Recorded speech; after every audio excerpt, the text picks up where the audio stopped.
Okay. You know what's funny is I thought about this morning. Pastor's always, I've known him for years, and he's always told me the things that, go wrong or something someone said that hurt his feelings or whatever. And I'd say that's reason number 9,452 why I don't want to be a pastor. And it just hit me this morning. I'm a pastor. How did this happen? The other thing I wanted to say is to you, Sam, back there, Sam. This doesn't happen often, but God told me to tell you that he sees you and that he has a plan for you, and that there have been many times where he's had the youngest be the one that does the most. So he's got a plan for you, and not to be discouraged. So just thought I'd get that out there. This has been an interesting week. I got a call from Pastor Andy, and he said, I'd like you to preach. And in my head, I thought, okay, I'll preach in about 6 weeks. I can do it in about 6 weeks. And he goes, it would help me if you did this Sunday. And I thought, no, my children are coming. I got my first gospel choir this afternoon. I got things. And then I thought, yeah, I got to preach this Sunday, don't I? So, but what's been great is, so it's been a stressful week because I've had so many things to do. But God has been so good to me this week. I got out my Jesus Calling book. I said, Lord, I don't know what you want me to preach on. And Pastor said, well, you could finish up Genesis. I'm going through Genesis, and you could do Isaac and Rebecca. I thought, oh, all right. So then I get out my Jesus Calling book, which is what I read every day. And the passage for that day said, you are mine for all time and beyond time into eternity. No power can deny you your inheritance in heaven. I want you to realize how utterly secure you are. Even if you falter as you journey through life, I will never let go of your hand. And I thought, well, that's excellent. And it's a lot like the promise that God gave Abraham. So then I went on to read, and it said, knowing that your future is absolutely assured can free you to live abundantly today. I prepared this day for you with the most tender concern and attention to detail. Instead of approaching the day as a blank page that you need to fill up, try living it in a responsive mode, being on the lookout for all that I am doing. This sounds easy, but it requires a deep level of trust based on the knowledge that my way is perfect. And I thought a responsive mode. So I thought, okay, that's my topic, responsive mode. And so I said, okay, Lord, how's that going to go? How's that going to look? What are we going to do with that? Then I was thinking about, I don't know where he wanted me to go with this. So I started thinking about my gospel choir. And gospel choir requires a big commitment. I have to decide that every Sunday I'm going to be home at 3 o'clock, and we travel a lot on the weekends, that I'm going to be home at 3 o'clock so I can go to this 2-hour practice. And I had to decide that I would listen to the music every day, and I would learn the words so that when we had practice, I'd know what I was doing. And the first Sunday we practiced, I heard our group, and I thought, we're great. We're a great group. And by the way, this is just a plug, we're singing at 3 o'clock today at Methodist Church in Alaska. So I'm just telling you. So anyway, but what it brought me to, the responsive mode part, brought me to our director, Steve Cook. His number one thing to say is, eyes on me, eyes on me. And he said, you should know your music by now. I want you to get your eyes on me so that you know when to sing louder, you know when to bring it down, you know when to speed it up. He says, I want you to keep your eyes on me. And he wants us to enunciate certain letters at the end of a phrase so that it sounds crisp. And he wants us to listen to the words while we're singing so that the emotion of the song shows on our face and it connects with the audience. He wants to make sure that our timing is correct. We have to always be watching him for cues. And at one of the soloists, at the end of their song, he wants us to be completely silent because the song is so powerful that if we're turning pages or doing anything, it'll distract the audience and they'll miss the message. So he's, his focus is directing us. He's the director. He knows what he's doing. And he has to make sure that the sound tech knows how to get the balance, and he needs to make sure that the instrumentalists are doing it. He's the director, and that's who God is. He's the director. He's the orchestrator of our lives. And he was showing me that we need to live responding to what his direction is. If we concentrate on him, if we keep our eyes on him, because he has his eyes on us, then we can start to respond and receive everything that he has for us. So even when Steve corrects us, he does it in an encouraging way. It's not devastating to us, and that's how the Lord is. He'll correct us, but he loves us. You know, he may not like us, but he loves us. So anyhow, I got that. So first I got the responsive thing. Then God showed me this thing about the director, and I thought, he's putting this together for me. This is so good. Well, this morning, here I had this all together, but I was thinking about, and I was feeling insecure, just feeling insecure. And God said, don't you remember that I told you when you first got saved that one day you're going to be preaching? And I thought, no, I don't remember that. And that's 40 years ago. So how am I supposed to remember something 40 years ago? But I think it's always been in the back of my mind. He reminded me today. He said, I'm doing this with you. This is what I had planned. And I thought that brings us to Abraham, the man who had to wait for years and years and years and years and years for things to happen. So I was thinking about all through the Bible, there have been people who've been waiting on the Lord. I probably could have called this living responsively and waiting on the Lord, because that's what Abraham and Isaac and Rebekah's life was about. It was waiting on the Lord. It was knowing what he said and waiting on the Lord. And I think about that with young people like Sam or anyone else who's young and who's thinking, what does God have for me? I have no idea. I don't know where to go. We're waiting on the Lord. And after 40 years, I'm apparently doing what I'm supposed to be doing. So don't give up. So I decided to look for the responses that Abraham and Sarah and Isaac and Rebekah had in the Bible. And I'm probably going to tread on some of what you taught, but it all boils down to Abraham.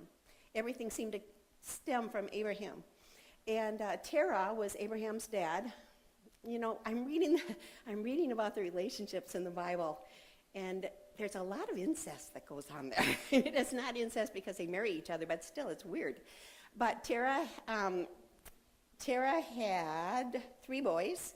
He had Abram, Nahor, and Haran. And Haran died before his father did. But Abram also married Sarah, who was also Terah's daughter, but through another woman. So actually, Abram did marry his half-sister. You know, not at all odd. And Lot, so Terah took Lot, Sarah, Abram, and he went to a new land. And when he did that, God spoke to Abram, and he said, I want you to leave your country. I want you to leave your family, your father's home, for a land I'll show you. I'll make you famous. You'll be a blessing. I'll bless those who bless you, and I'll curse those who curse you. And all the families of the earth will be blessed through you. Okay, he didn't really mention children yet, but he did say, I'm going to give you this land. And so Abram's response was, he left. Now, at that time, it wasn't uncommon for families to live together. It wasn't uncommon to live with your grandfather and your brothers and your nieces and nephews, the family. There was safety in numbers. But he left them, and he didn't know where he was going, but he left. He did what God said. He responded by obedience, not having any clue where he was headed. He was 75, by the way. 75. Wow. Okay. So he didn't know where he was headed. So he ended up going to Canaanite-occupied Shechem. So it was a Canaanite area. And God said, I'll give this land to your children. Now, he was 75, and he didn't have any children. And God said, I'll give this to your children. So I'm thinking at 75, you're starting to think, really? My children, okay. So he moved to Bethel. Then he went on to Egypt. I know he had a life with God. I know he spoke with God. He communicated with God. He prayed. But we don't hear about every time God spoke to him, I don't think. You know, maybe he spoke to him in his head. But anyway, when he goes to Egypt, I don't think he consulted God this time. I think when he lied to Pharaoh and said, this is my sister, go ahead, you can have her, I'm thinking he wasn't consulting God, because I don't think God would have said yes to that. And it didn't go well. But he grew richer. He was making money, and apparently Sarah wasn't touched by Pharaoh's group, so that was a good thing. But when Pharaoh found out that Abraham was married to Sarah, and he found this out because everybody became very deathly ill, he said, "Get out. You're not helping me." So then God spoke to Abram again, and he said, "Open your eyes and look around, north, south, east, and west. All that you see, I'll give to you and your children. Counting them will be like trying to count dust. Get moving. Walk the length and breadth of the land. I'm giving it all to you." By the way, I took this out of the Message Bible, so if this is sounding pretty flip to you, that's why it's the Message Bible, and I love that book.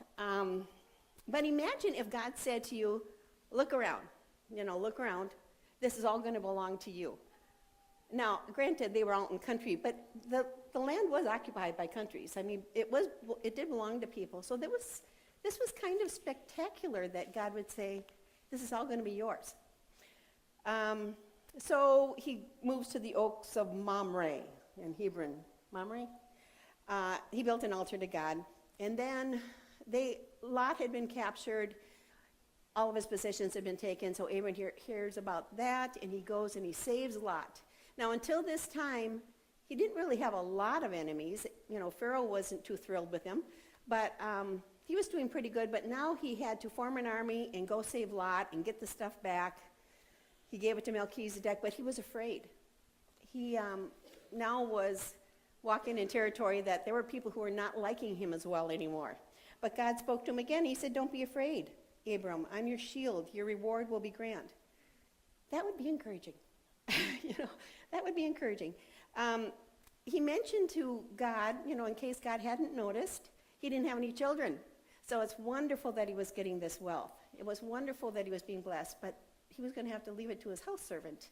And that didn't sound like the promise that God had in mind. So God told him, "I'm going to give you so many children that you won't be able to count them. They'll be like the sands of dust. Pieces of dust. You won't be able to count them." And then it says, "And he believed God." And he believed God. And that's the hardest thing sometimes, when God gives you something that you believe him. And I remembered, after God reminded me that he had said I'd be preaching, I was 21 at the time, and believe it or not, I was so shy when I was little that rather than bring a note from one class to the other that my teacher said to, I went home, because I could not stand the thought of going into this room and giving a note to a teacher. So when he told me that I was going to be preaching, I thought, yeah, it's not going to happen. It just is not. And maybe that's why it took 40 years. But anyway, he believed God.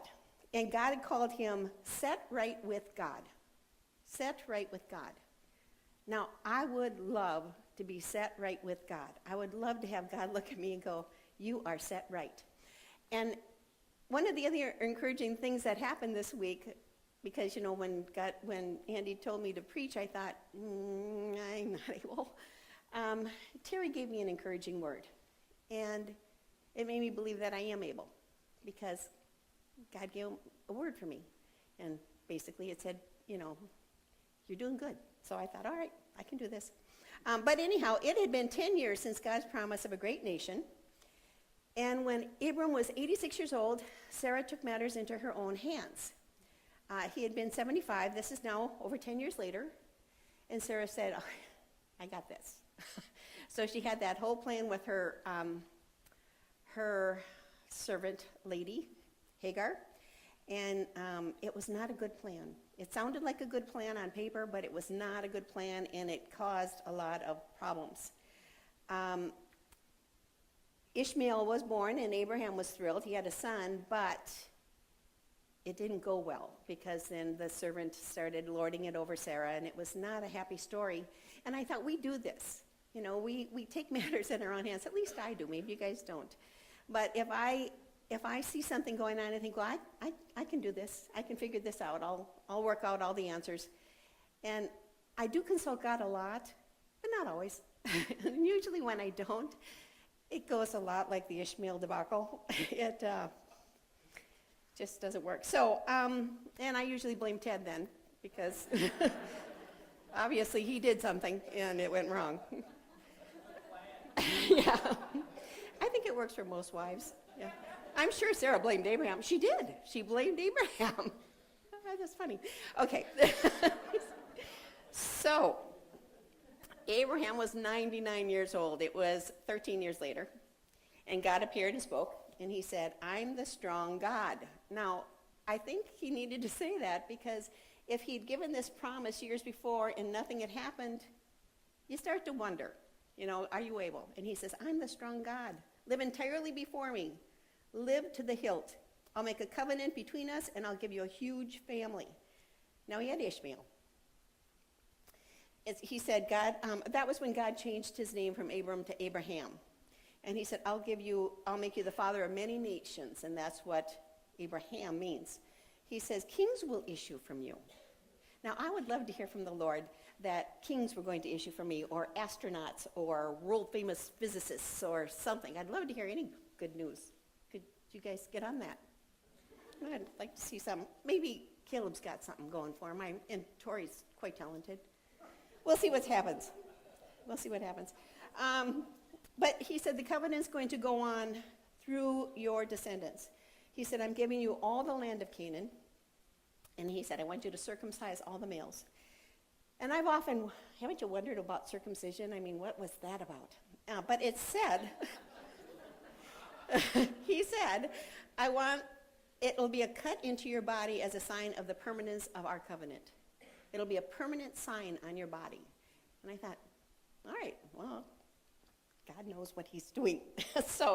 And he said it for the 8th day for children, for babies, because there's actually a medical reason for that. And I don't know what it is, but I know there's a good medical reason. It's something about the antibodies in your body and how it'll heal quicker. And it's actually a interesting thing. If I knew the facts, I'd share them. Tell that to the babies that are crying. And that's when God changed Sarai's name to Sarah. So Abraham laughs. When he hears that he's going to have a son, he laughs. And God says, all right, then I want you to name him Isaac. And because Isaac means laughter. Now, I think it's interesting that the everlasting covenant of God is going to be carried on through laughter. I thought God's funny. He has a sense of humor. So his response was, he assumed it was Ishmael that God was going to bless him through, and God said, no, you're going to have another son, and Isaac is the name, the laughter boy, and you're going to carry on this covenant. So then Abraham's response was to get everybody circumcised, and can you imagine that? I mean, really, I started laughing when I thought about it. I thought, imagine him coming out and going, okay, guys, here's what we're going to do. But it shows how much they respected Abraham, because I don't think too many guys would be willing to get on this bandwagon if they didn't have a lot of regard for Abraham. At this time, Abraham was 99 and Ishmael was 13. So then time goes on, and it says, God came with 2 others, and he came as an angel of God. And I thought about that. I thought, well, why did they call it the angel of God? But since we cannot look on God without dying, since God is so powerful that he, had, was it Ezekiel turn his back when he passed by? I can't remember who it was, but yeah, Moses. He can't come as himself. He cannot. He has to come as an angel of the Lord or someone else. But anyway, he came to tell him that Sarah was going to have a baby a year from now. And of course, then Sarah laughs. So Isaac, his name was going to be Laughter. It was going to be, because both parents laughed when they heard about him. She was about 90 at this time. And when God confronts her and says, why'd you laugh? She said, I didn't laugh. And he goes, yeah, you did. You laughed. And I thought, I don't think he was condemning her at the time. I think he was kind of going, you can't get anything over on me. I know stuff. And so anyway, then he spoke to Abraham about destroying Sodom and Gomorrah. And Abraham tried to talk him out of it, and, that didn't go well either. So anyhow, Moses moved his family to Gerar, and then he lies to King Abimelech. about who Sarah is. Now, Sarah's 90 years old at this time. I would love to see what was going on in the water there that these women were desirable at 90 years old. Not that we don't have lovely 90-year-old women, but still. He lies about her to the king so that they won't kill him to get to her. And I think, really? So anyhow, the king takes her. And fortunately, again, nobody touches her, but then the king finds out that Sarah and Abraham are really married, and he says, why did you lie to us about this? And Abraham said, I assumed there was no fear of God in this place. And I thought, I've gotten in a lot of trouble in the past by assuming things that, they make sense to me, so that I assume, and then it's just not right. It doesn't work. So anyhow, Sarah then conceives, and she has Isaac when Abraham is 100 years old. Then you remember that Ishmael teased Isaac, and Sarah got mad and said, she's got to go. They've got to go. And Abraham didn't want to because Ishmael was his son. But God said, listen to Sarah. I'm going to make a great nation of Isaac, and I'm going to take care of Ishmael. Don't worry about him, but you've got to let him go. So he did. His response, again, was obedience. And I think, how hard would it be to give away your son? But he did it. And so God took care of Ishmael in the desert. And then came the time when Isaac was going to be sacrificed. Now, I was discussing with Pastor how old Isaac was at the time because they said he was weaned. Well, I don't know in Hebrew what exactly that means, if they're really talking about not nursing or if they're talking about he's reached the age of manhood or whatever. But it says he was anywhere from his teen years to 35 years old. So he was old enough to know what was going on. And Abraham takes him up the mountain. He has him carry the wood, and Abraham has the knife and the flint, and Isaac says, well, who's the sacrifice going to be? What are we going to use? And he says, God will provide. And he ties up Isaac, this teenage to 35-year-old man. He ties him up and puts him on the altar. Now, I'm thinking two things. One is he cast his son Ishmael out into the wilderness, and he is now tying up his son and killing him. And I'm thinking, you are not making Father of the Year here. But he was being obedient, is what he was being. And I thought, why didn't Isaac fight this? Why didn't he? He was strong enough. He could have gotten off the altar. He could have said, yeah, tell you what, I'll get something for you to sacrifice. He didn't do that. He honored his father. And maybe he was in shock, but I believe Abraham all along had been telling him about the promise of God. That all along he knew that God had said, this son, this laughter son, is going to carry on my covenant. And the children are going to be, too numerous to count. I believe he believed with his father that something was going to happen. Whether it was he was going to come back, however it was going to work. But he trusted his dad. And I thought, that's fairly remarkable, actually. He also knew that he was beloved. He knew that his father loved him. I don't think he had that crisis where he thought, does dad really love me? Is that why he's stabbing me because he doesn't like me anymore? I think he knew he was loved, but he trusted his father. Now, I know people say that Isaac is a type of Jesus. He carried the cross and he was a sacrifice, and I agree, that makes sense, but God has so many levels to his teaching. And I was also thinking, maybe Isaac was a type of us trying to provide our own salvation, and it's not going to work having just us be our own salvation. We need to have a Savior. We need to have a sacrificial lamb, like the ram was who was caught in the thicket, and then they ended up using him. So, it's just another layer. You can think about that. Sarah lived 127 years, and Isaac was not married yet. He was almost 40. And so Sarah had died, and since it was time for him to get married. It said that Isaac was meditating in the field when he sees Rebekah for the first time. He prayed. He had time where he spent with the Lord. So Isaac was following in his father's footsteps. So Abraham sends his trusted servant, And he says, all right, I want you to go to the land where I grew up, and I want you to find a bride. And he said, I'm going to ask God to prepare an angel, to have an angel prepare the way for you so it'll go well. And it's a lot like the Holy Spirit preparing us, his bride, preparing the way for us. He's getting us ready. So I want you to listen to the rest of this story in light of us being the bride of Christ, because we're a lot like Rebecca. That's what our goal is to be a lot like Rebecca. So the servant, first he qualifies it. He says, okay, what if I get there and she doesn't want to come?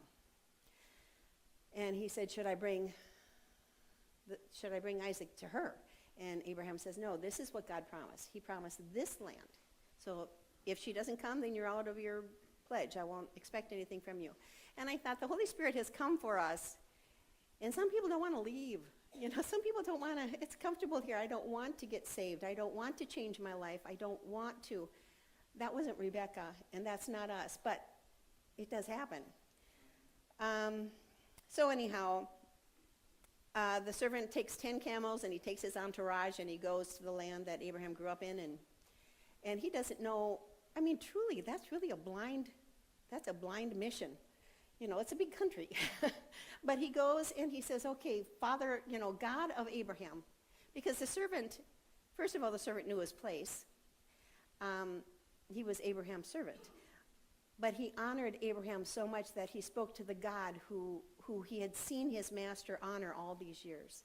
And he said, all right, if I need to have a plan here. So if I go to a well and a woman comes and I say, give me a drink of water, and she says, I'll give you water, and I'll water your camels too, let that be the one.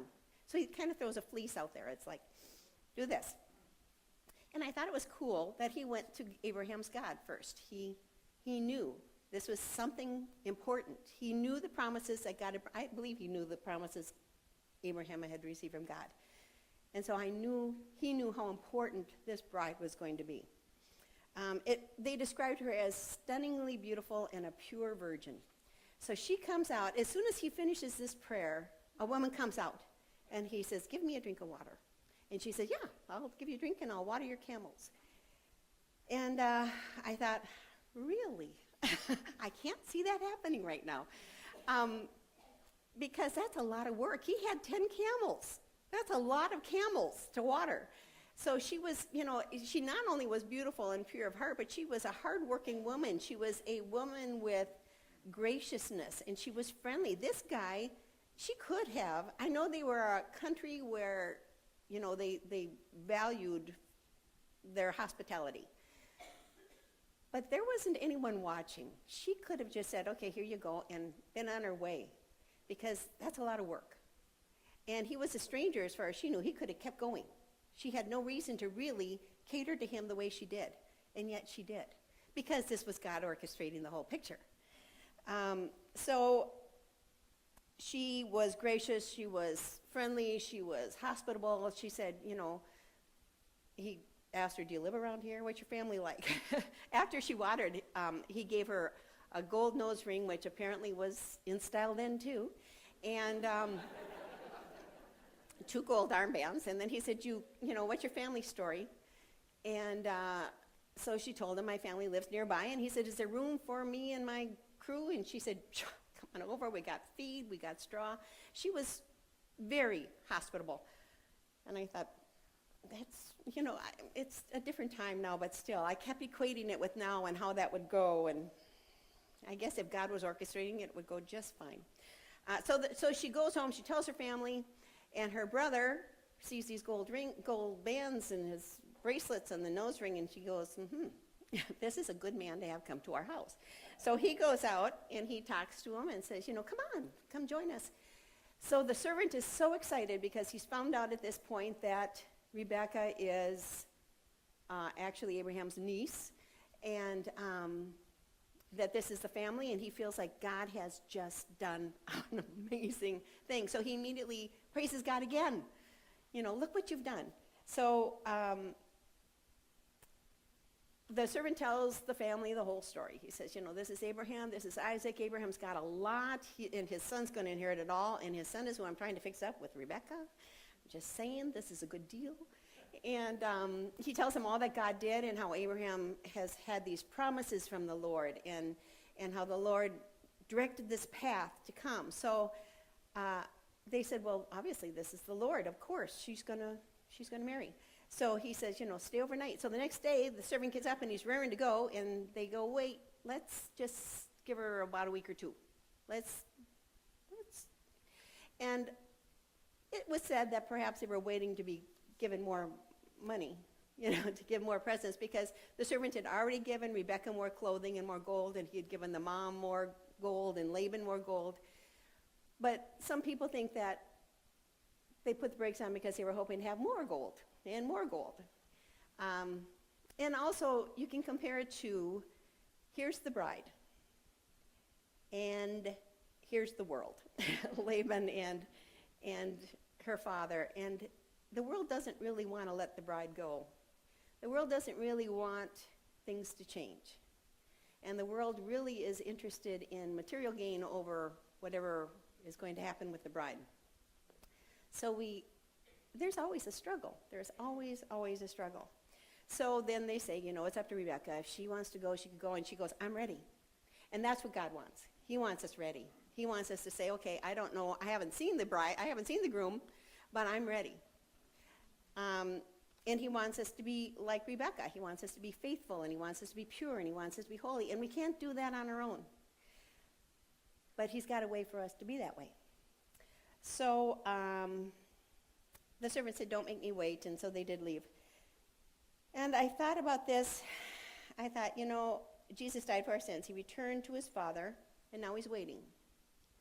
And he has sent the Holy Spirit to prepare us, and it's our job now to respond.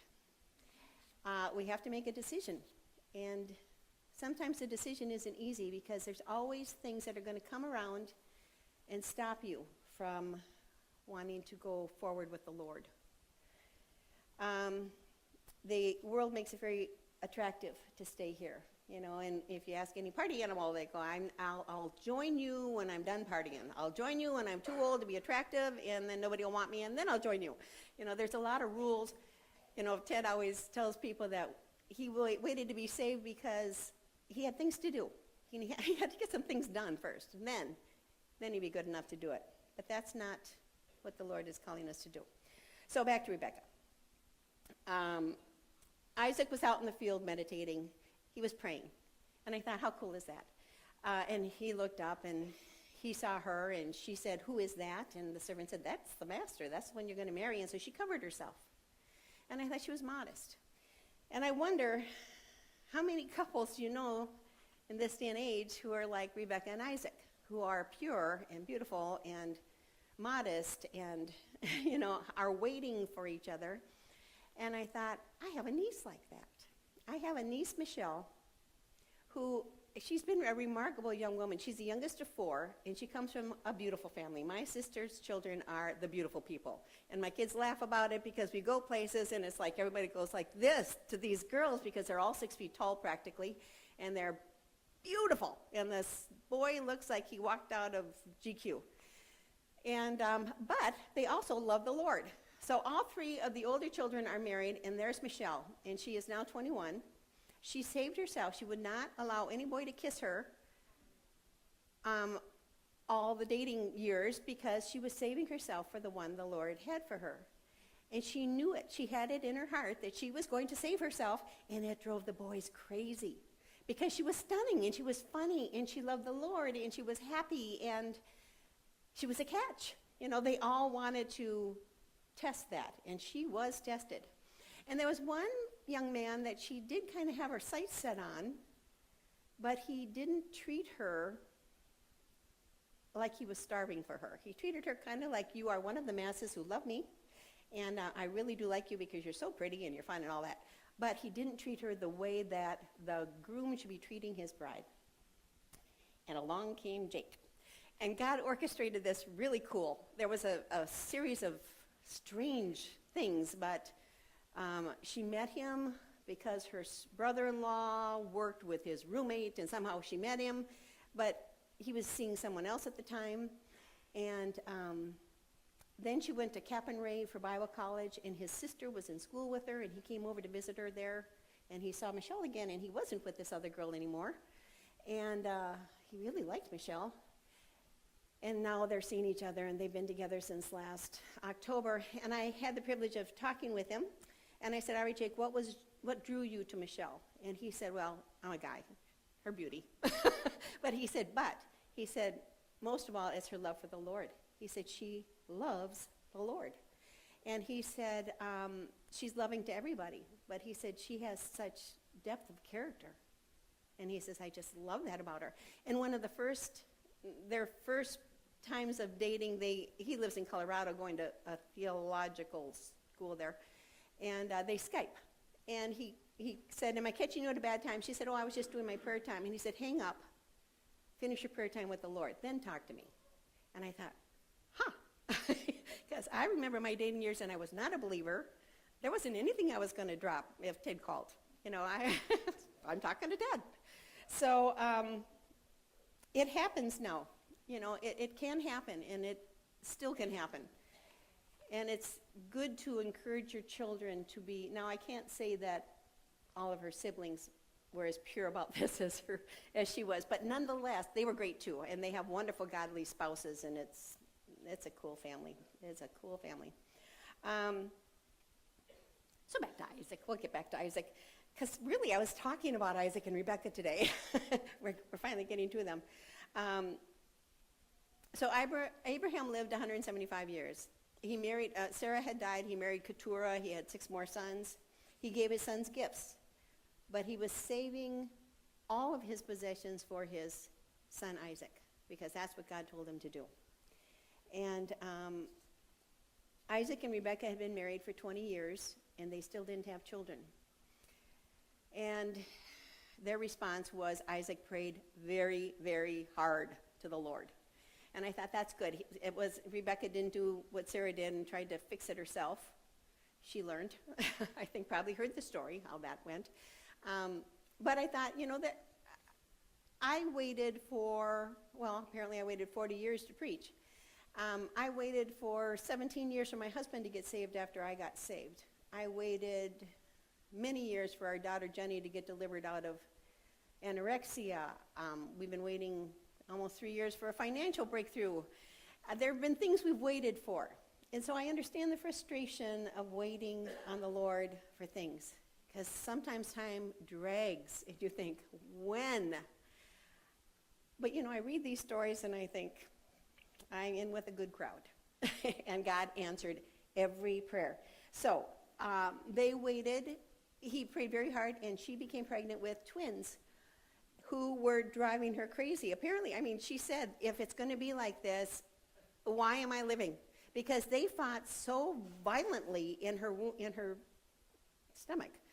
And she finally went to the Lord with it, which I thought was cool. And she said, what's going on? And he said, you've got 2 nations living in you. Which I thought, can you imagine hearing that? What? And he said, one will overpower the other. And the older will serve the younger. And I thought, that is like us. Because when we are living, before we're saved, it's our old man. And he wants to win. He's the old guy, though. He's the one who was born first. And then when Jesus comes and becomes our Lord and Savior, that's the new, that's the younger. And the older is going to serve the younger. You stick with it, and the older is going to serve. But we've got 2 nations fighting in our own spirits. And so I think God is so cool how he does this. So Rebecca, I'm thinking she told Isaac. I'm thinking she must have told him, I asked the Lord about this. Don't you think? I think she would have. I think they communicated. So he had to have known that these 2 children were going to be polar opposites, that the older was going to serve the younger. I like to think he knew this. Esau was born first, and he was hairy, and so they called him Esau because that means hairy. And Jacob was born second, and he was grabbing onto the heel of Esau, so they called him Heel, which is Jacob. the grabber. I thought, well, I'm glad I was born now. I was named after my Aunt Peggy.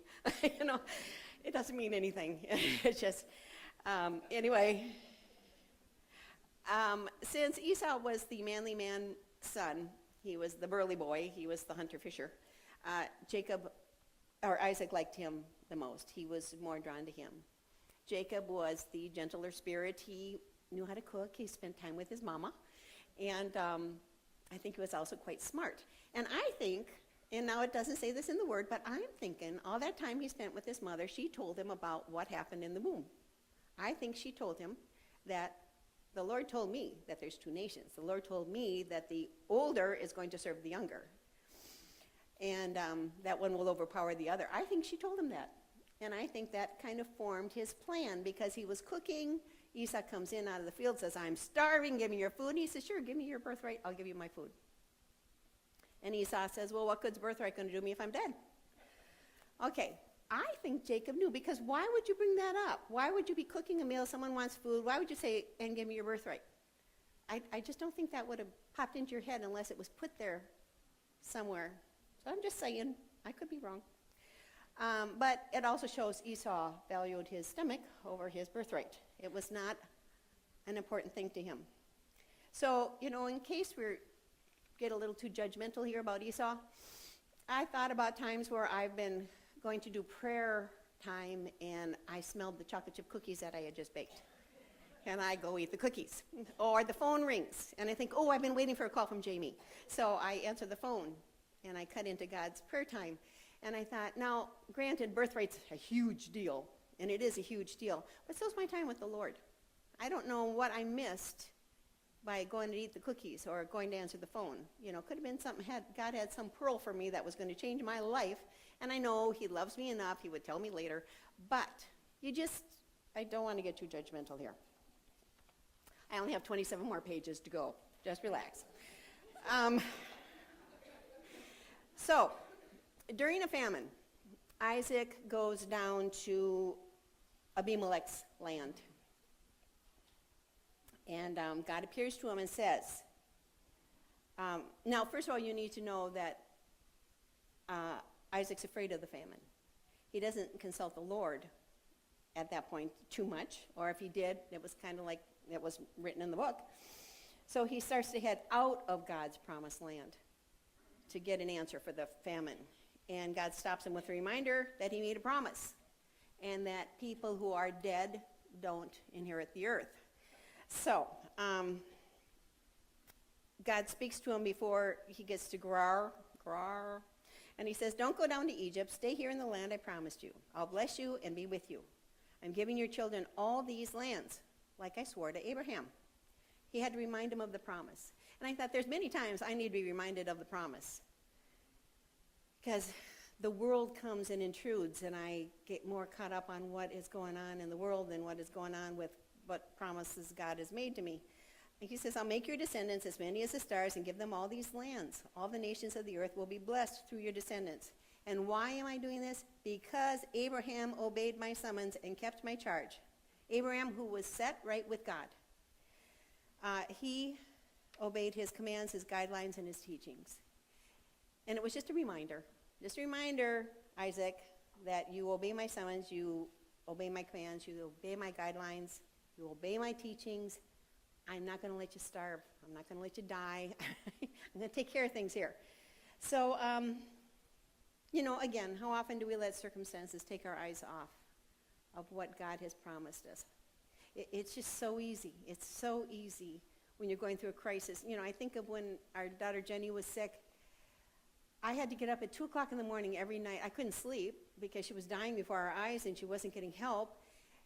And I'd have to read God's word. What's he promising me? What's he promising me? And I had to put her in his hands because otherwise I took my eyes off of him and I looked at her weighing 68 pounds and thinking, this isn't going to work. So we have to keep our eyes on God. We have to. Sam, we have to.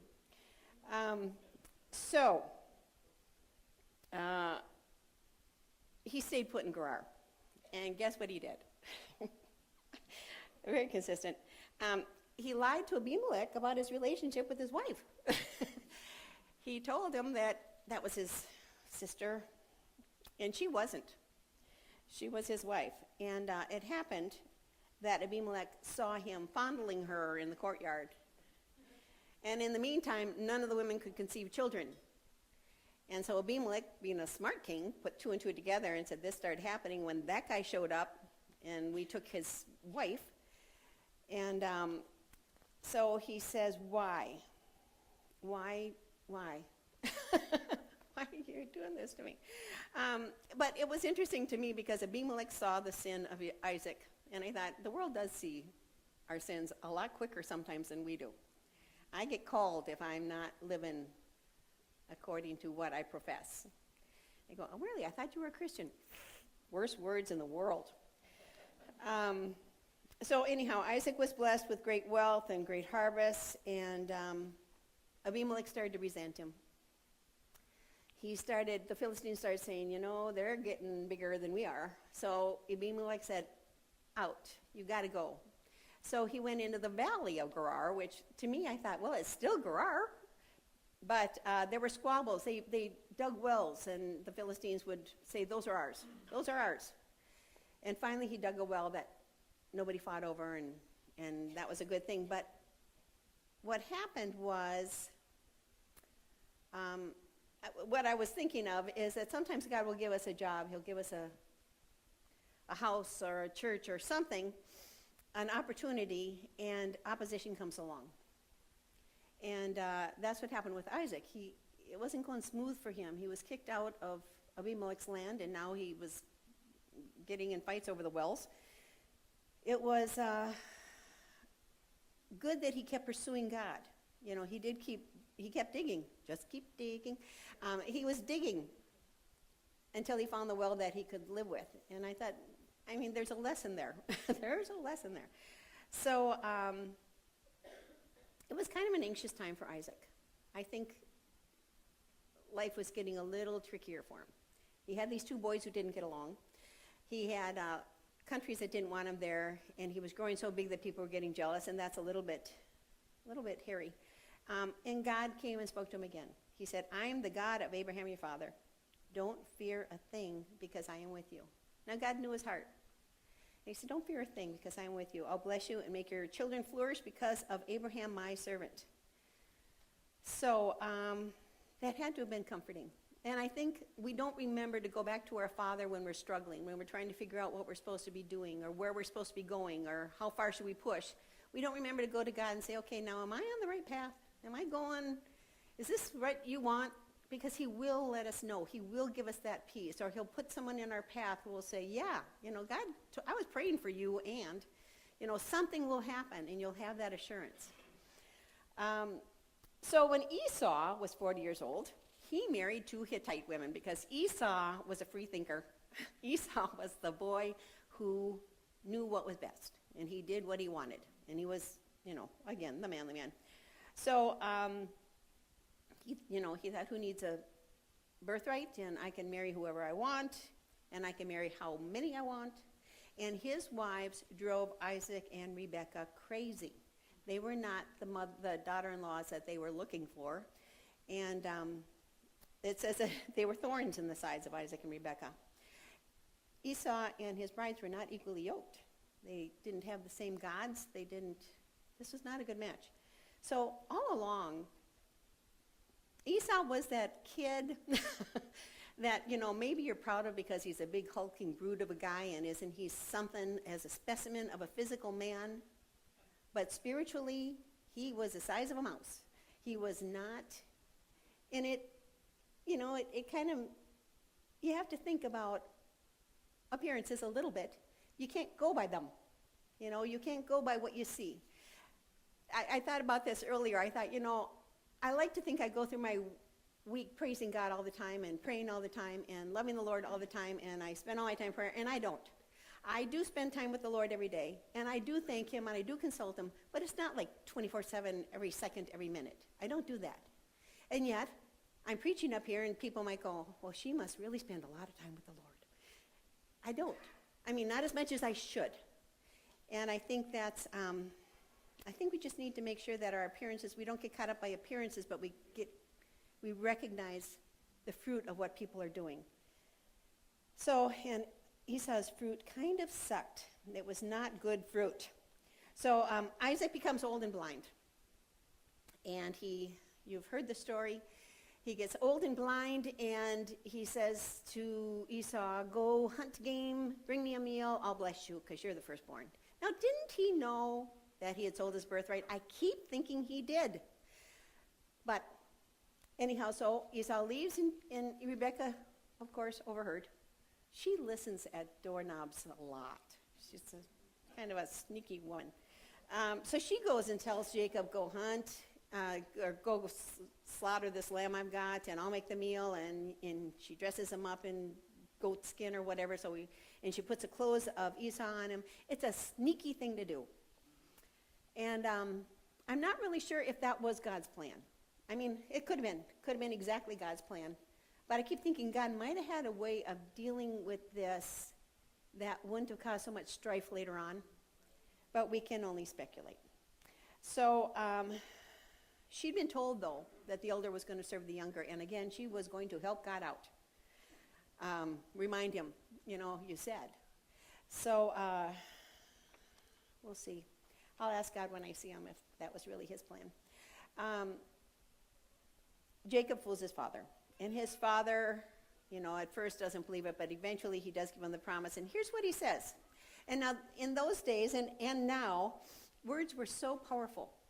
They knew the power of words. It was words that God spoke, the promise to Abraham and Isaac.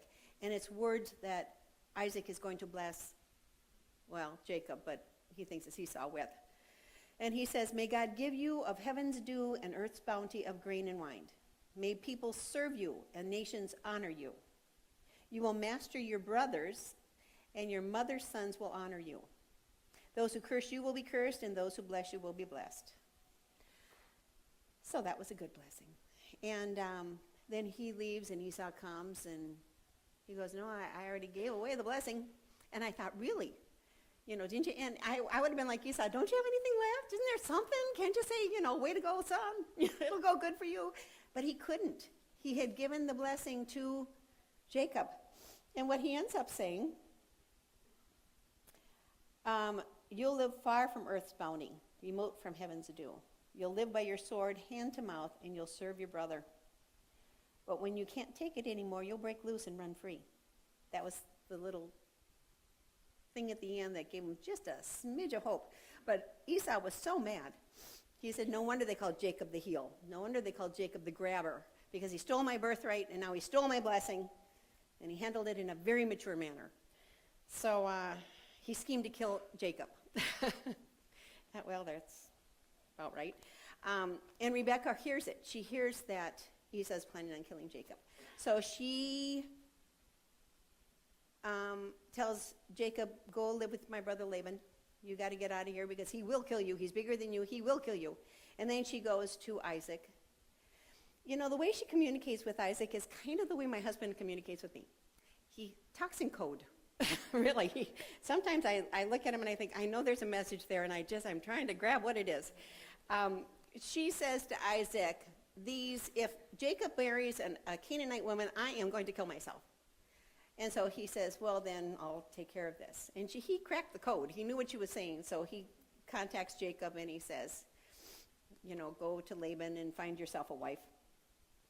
But I thought, she handled him a bit manipulatively. And I think we can be a little more clear. I'm just saying. So Isaac sends Jacob to Rebekah's brother. And Esau hears that goody two-shoes Jacob did exactly what Mommy and Daddy said.